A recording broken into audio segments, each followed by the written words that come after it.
Welcome to the Engineering Lecture Series Self-Test 9. Today we are going to be examining ourselves, testing ourselves on the fundamentals of electronic instrumentation and measurement. Your anchor person remains Professor Michael C. Ndinechi. Please follow me in the Engineering Lecture Series. Our self-test today we center on model 039, which is on fundamentals of electronic instrumentation and measurement. This self-test will help us to, assess and see how far you understand the lectures and how far you can answer questions emanating from the lecture. You can see the full lecture by going to my YouTube channel, the Engineering Lecture Series, and looking up Module 039. The questions we'll be answering is question 1. What do you understand by the term measurement, testing, and instrumentation? Answer that the term measurement refers to the act of using an instrument as a physical means of determining the value or size of some quantities like current, pressure, temperature, resistance, voltage, and so on and so forth.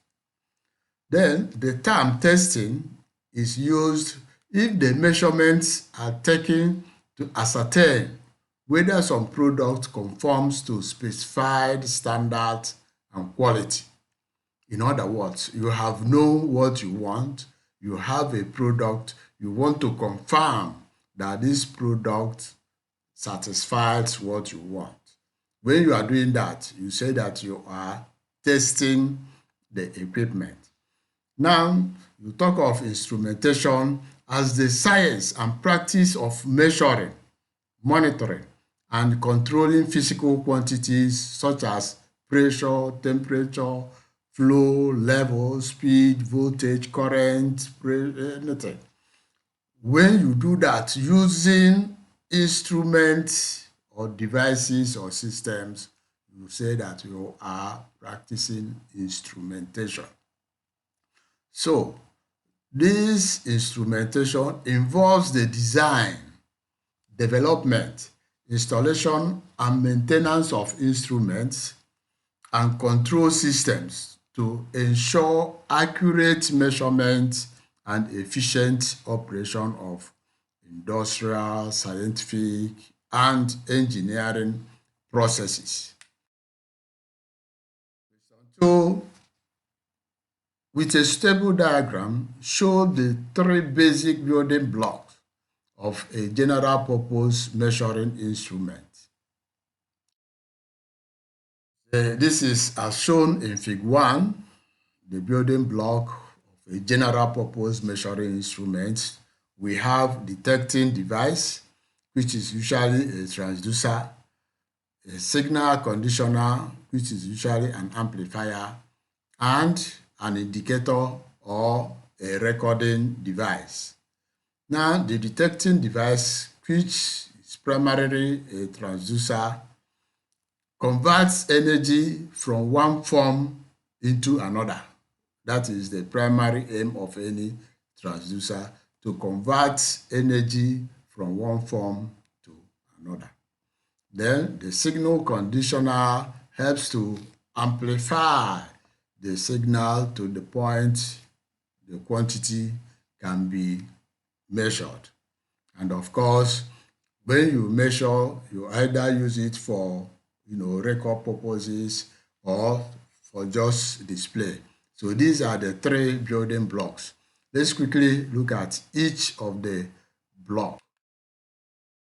Now, the detecting section, which is normally a transducer, detects the physical variable to be measured and converts the signal into a more useful form, which the signal conditioner will help to do. We say that the signal conditioner is an intermediate stage known as the signal conditioner, which modifies the signal from the transducer so that a reasonable output is available. If the signal from the transducer is weak, amplification will be necessary before the signal can be recorded. In this case, the amplifier is the signal conditioner. The third section, which is the indicating section or the recording section, displays or stores the magnitude of the physical quantity which is being measured. Question 3 says, what are the 3 methods of measurement available to the electronic engineer? So there are 3 methods, or they are grouped into 3 methods. The first is analog measurement. In the analog measurement, the quantity being measured is continuously monitored. The instrument used gives a response which is an analog of the quantity that is being measured. That is, the magnitude of the instrument output represents the size of the quantity being measured. A moving coil galvanometer is an example of such an instrument. When we say a moving coil galvanometer, anytime you see a meter that indicates the value by a pointer, you know it is making use of the moving coil galvanometer. The size of the angular deflection on this meter is always related to the size of the quantity, more especially current, flowing through the meter, because the meter will always use the transducer to convert whichever form of energy that is being measured into its current equivalent. The second one is the digital measurements. With digital instruments, the quantity being measured is sampled at regular intervals of time, and the value of the sample converted into a number, that is, a sequence of digits. For instance, a digital voltmeter which samples the voltage converts the samples into digits, waits for a while, and then repeats the process so that it continues to give the quantity being measured in its numerical form. Then we have the third method of measurement, which is the comparison measurement. Here, the quantity being measured is compared with a standard, and its value given when a match is obtained. For instance, you want to measure the weight of something, you put it in one side of the scale, on the other side, you continue to put known weight until the two balances. Then you know that the weight of the unknown value you are looking at is equal to the weight of the value you have put in the other scale. Another form of comparison measurement is what is called the null method. Here, the difference between the unknown and the known is detected and reduced to 0.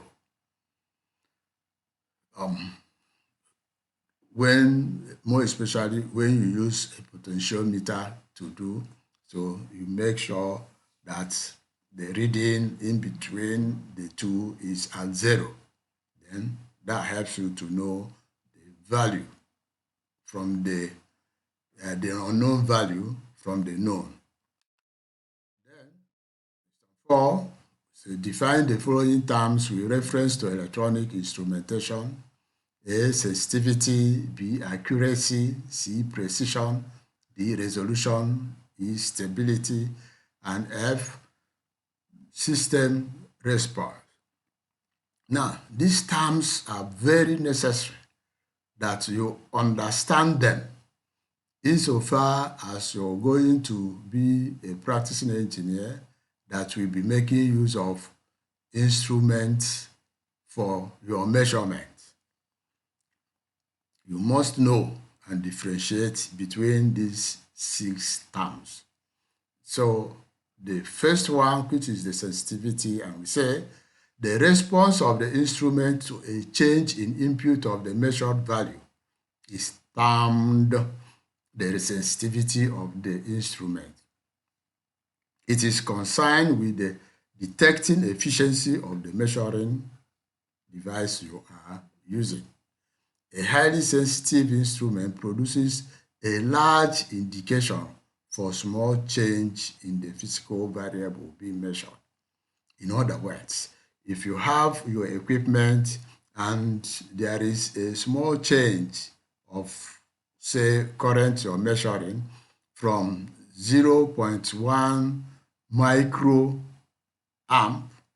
to 0.2 microamp, your equipment should be able to change in reading to indicate this minute change in the input variable.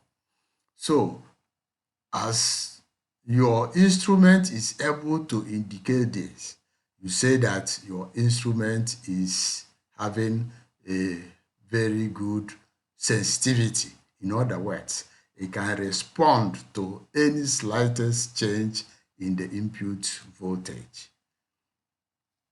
The second one, which is the accuracy, is the extent to which the reading you have differs from the true value of that reading. For instance, if you are reading an input voltage which is 220 volts, let's say the supply voltage, and what you are seeing is 200 or 250. Without being told, you know that something is wrong. So, if your system, the equipment you are using to read this value, gives you what is expected, you say that it is accurate. So the degree of this uncertainty is the accuracy of the equipment you are using. And this accuracy is usually quoted as a percentage of the true value, which is given as measured value minus true value all over true value times 100 over 1. Therefore, an accuracy of plus or minus 1% means that the measured value will be within plus or minus 1% of the true value. If the more it deviates, the less accuracy your reading will be, and the less accurate your equipment is assumed to be. The third one is precision. Say that precision is defined as a measure of the reproducibility of independent measurements by the same instrument. For instance, you want to measure the temperature of a place. You bring in your thermometer, measure the temperature, it gives you a value. You go out, come back, measure the temperature, which ordinarily should still be the same, but it has changed. And you go out and come in, it gives you another value. It means that your equipment is not giving you the precision that is required, that you cannot now say which of these measurements is the correct one. In that case, your equipment is not a precision equipment. Then the fourth one, which is stability, say that the degree of stability of a measuring instrument depends on its ability to maintain the same indication value for a particular magnitude of the physical variable being measured, despite changes in environmental conditions such as temperature or humidity. So when your measuring instrument doesn't give you the same reading as a result of the environmental conditions, then you say that it is not a stable. Then you have the fifth one, which is resolution. We say that resolution is the smallest change in measured value to which the instrument will respond. The smallest change in measured value to which the instrument will respond. Like we said, some equipment, there must be a whole number change, that is from 0 to 1, before the system can give an output. Then if your equipment is able to give an output, if there is 0.01 change in the input, then you say that it has a high resolution. So the smaller the change that can be detected by your equipment, the better resolution the equipment is. System response is the time lag between the instance of sensing and that of indication. For instance, you can start to measure current flowing in a circuit.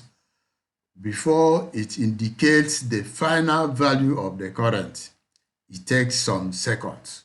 Then you will say that your equipment is not responding very fast. So the time lag between this instance of sensing and the time it gives the final reading is known as the system response. This time depends mainly on the amount of damping in the measuring instrument. The damping may be an inherent factor in the operation of the instrument, or it may be deliberately introduced into the system. Now, many analog systems make use of coils to move the indicator. So, depending on the level of damping, that indicator may never get to the final reading point. You see it as it gets to the final point, it starts, vibrating. So the level of damping is what is indicating that. And that instrument may not give the final true reading of that equipment. So as your equipment deviates from the final true reading because of the damping of the instrument, you now use it to talk about the system response of your instrument you are using to take your measurement. Question 5 says, define errors measuring instruments. And what do you understand by random errors? Explain 3 sources of random errors. 3 questions in one. So we have to define error. The difference between the result of the measurement and the true value of the quantity being measured is called the error. that is error equals measured value minus true value. This could be a positive or a negative output. It doesn't matter. The important thing is that the measured value is different from the true value. So say that is the error.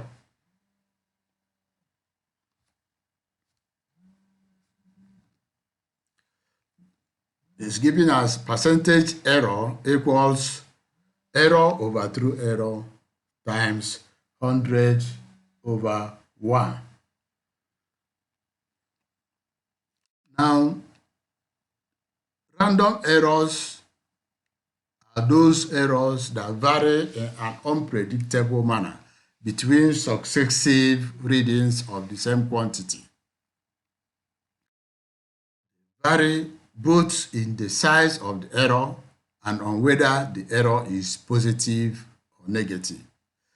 Random error can be offset by increasing the number of readings and using statistical means in order to obtain the best approximation of the true value of the quantity under measurement.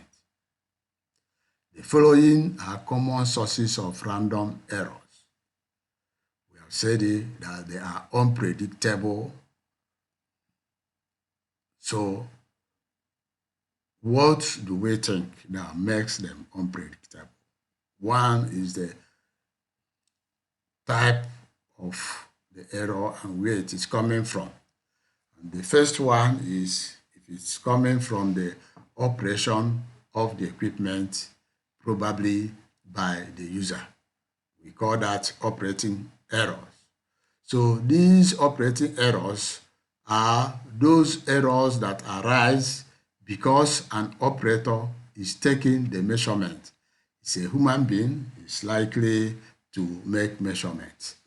That is why the best practice now is to automate measurements so that all these type of errors arising from the operator may not occur. These random errors are not mistakes, but errors due to situations that lead to small variations in the readings perceived by the operator.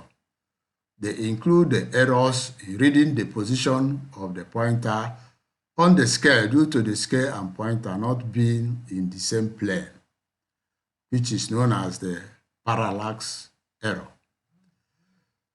These are also the errors due to the uncertainty resulting from operators estimating readings between scale markings on an instrument display, or when such readings are rounded up or down to the nearest graduation. For instance, if you have a scale that has 0, for instance, the next is 10, the next is 20, the next is 30. Now, if your reading stops in between 0 and 10, then somebody can read that as 4, another person can read it as 5, another person can read it as 7. So you see, just because there is no definite smaller scales between 0 and 10, the pointer stopping anywhere in between them can make, introduce an error depending on who is reading it. So an instrument with, more calibrations, let's say from 0 to 0.5 to 1 to 1.5 before it gets to 10, will make it easier for somebody to read out the more exact value of the quantity being measured. Now, we also have what we call the environmental causes of error. And these are errors that arise as a result of environmental effects such as fluctuations in temperature, humidity, or atmospheric pressure. Of course, we know that the pressure of a place can easily affect the readings of some equipment in that area. So for instance, a change in temperature can produce a change in electrical resistance, and this change the resistance of the coil of a moving coil galvanometer, and so affect its calibrations and readings. Then we have the third form of random errors, which is known as the stochastic error. The term stochastic error refers to the random, unpredictable component in a model that cannot be explained by the known variables or relationships.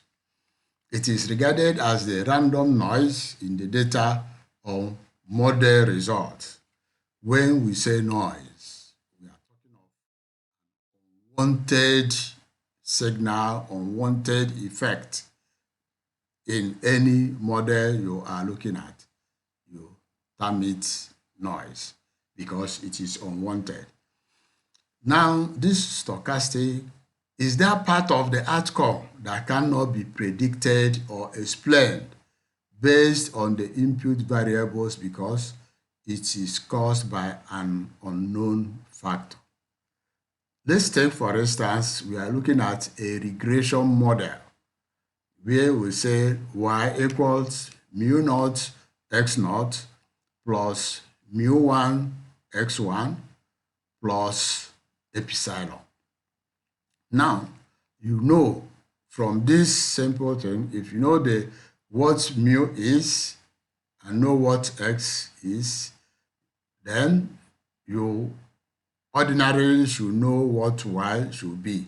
But when you take this measurement, y will not be equal to this mu naught x naught plus mu 1 x1. Now, you start to wonder what has changed that has made y not to be equal to just these two terms. It means that there is another term or other terms that are unknown to you that introduce that variation in the result. That unknown terms that introduce variations is known as the stochastic term, which introduced the stochastic error into your model. So this stochastic constant or variable that introduced the error may be capturing measurement errors, may be as a result of missing variables that was not factored into the regression model as considered above. It may be as a result of external unobserved influences, and it may be as a result of natural randomness or variations.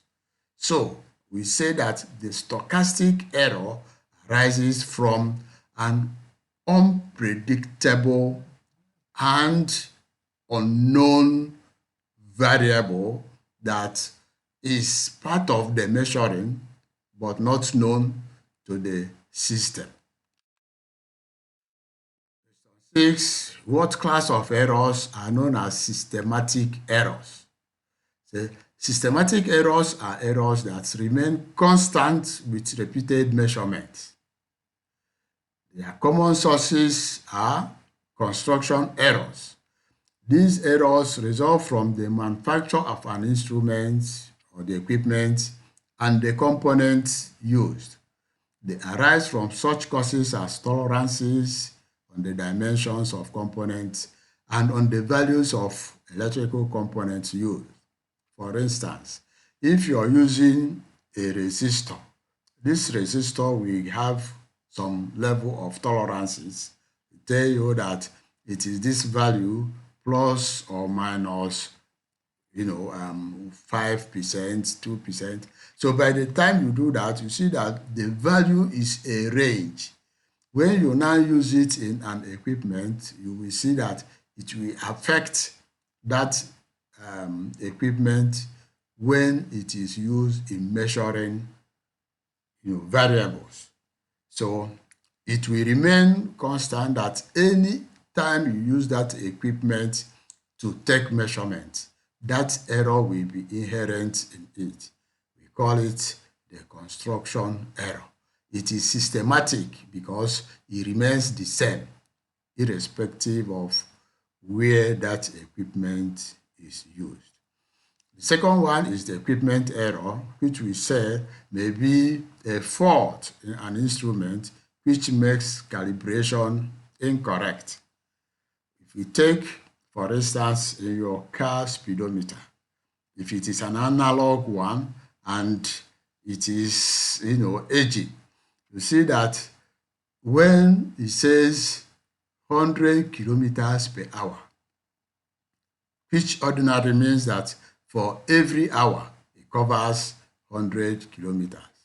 You can see that that car may be doing 100 kilometers per hour, and after, an hour, the distance covered is not yet up to 100 kilometers. So we say that it is as a result of wrong calibration of that speedometer. Then we have the other one, which we still call the calibration error.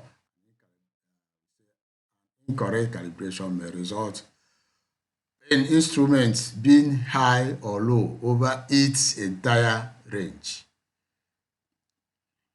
when it is not properly calibrated. It means that if it is high, it will give higher value irrespective of what is being read. Then you have the aging errors. These are errors resulting from instruments getting older. That is, their bearings start wearing, the components are deteriorating due to either heat or constant use if there are moving parts. So such errors may show a gradual drift in the calibration of the instrument. Then we have what we call the approximation errors. This arises from assumptions made regarding relationships between quantities. So if you are approximating something, it is 9.7 and you approximate it to 10. If you do it over time, the cumulative approximation will add to the error of the final result. So they are all sources of systematic errors. Say for instance, a linear relationship between two quantities is often assumed and may in practice only be an approximation to the true relationship and not really what it is. Then you have another systematic error, which is the insertion error. And these are errors which result from the insertion of instruments into the position to measure a quantity, and it may affect the final value. For instance, if you use a meter that is having low input impedance, you insert it into a circuit to measure the current or voltage of that circuit, then the resistance of that meter will affect the true value of what you are measuring. The one way out of it is to make sure that the input of your measuring instrument has high input impedance. It helps to minimize the insertion error. And in some cases, you apply the maximum power transfer method to make sure that there is minute losses at the point of interface between the circuit you are measuring and the instrument you are using to measure that variable. The next one is the zero error. This arises from an incorrect setting of instrument 0 and will result in an instrument reading high or low over its entire range. For instance, if you're mounting a weighing scale, you see that in most cases, that weighing scale is not starting at 0. So if we had added 2 above 0, it means that for every measurement you take, you add, you subtract 2 to be able to get the actual value. If you didn't do that, it means that that error will continue to be there in the measurement you have taken. So we call it zero error, and it is a form of systematic error. Question 7, what are the constituents of gross errors? Of course, we know that gross errors are otherwise known as human errors. So human errors or gross errors are the mistakes made by humans in using instruments and taking the readings. Common sources include misreading errors when the operator mislead a value or a scale. Incorrect adjustments, the operator may incorrectly adjust some aspects of the measurement system, and this will affect the reading. For instance, a bridge or a zero on a galvanometer. These are, mainly on analog instruments. Then, say, it can come as a result of incorrect instrument. If the operator choose the wrong instrument to take his measurement, definitely the result obtained will be incorrect. So when you are taking your measurement, you make sure you use the right instrument to do that, or else you will be, getting wrong and incorrect results. Question 8. What do you understand by limiting errors? How can these errors be minimized, including other errors, or estimated in measuring instruments? We have two questions here. What we understand by limiting errors, and again, how do we minimize errors generally in all measuring instruments? Start by saying that limiting errors, that in most indicating instruments, their deviation from the specified values is guaranteed to be within a certain percentage of their rated value. The limits of these deviations from the specified values are known as limiting or guarantee errors or tolerances. They are guarantee errors because you already know that this error must be there because of the tolerances you are giving. Say, for example, a 100 ohm resistor may be marked as having tolerance of plus or minus 10%. This means that 100 ohms resistor, even though it is rated 100 ohms, has a value between 90 and 110 ohms. That gives the worst possible error, plus or minus the value. So this resistor that you are using as 10 ohms resistor can really have the actual value of 90 or actual value of 110. So whichever, it has introduced an error in your computation, in your measurement. So then, to minimize errors in your instrument. For random errors, you can minimize errors by taking many readings and applying statistical analysis by averaging out to see what the average is. That gives you the closest value to the true value, even though it may not be exactly what it is. So such errors can be reduced by careful design of the measuring instruments to minimize interference or environmental fluctuations. This could involve using a constant temperature enclosure, mounting on the instrument, or a vibration isolation mount, and shield against electric and magnetic fields, because some instruments, when they are close or in a magnetic field, it tends to affect their operations. For systematic errors, it can be determined and allowed for instance, if you know that the construction of this equipment has introduced, 1% deflection error, then any result you calculate there or any measurement you take from there, you factor in that 1%. When you do that, you take care of that systematic error.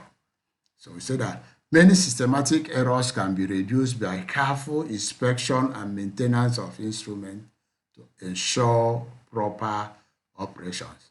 If you do that, you will minimize errors arising as a result of systematic error. Then, for human errors, it cannot be estimated, like we have said, but can be reduced by using 2 or more operators to take readings, so that what this operator is seeing, if it differs from what this operator is seeing, it means that something is wrong. Then there may be need for a third look at the operator, at the readings by another operator to see 2 of them who are agreeing. So human errors can always be taken care of. If it is only one person, the person can take so many readings and use statistical means to average it out. The main way of reducing human errors is by paying careful attention and have full understanding of the techniques used and the knowledge of the limitations and capabilities of the instrument. When you have good knowledge of the limitations and capabilities of the instrument you are using, you'll be able to avoid some of these human errors. Thank you for being part of this self-test 9.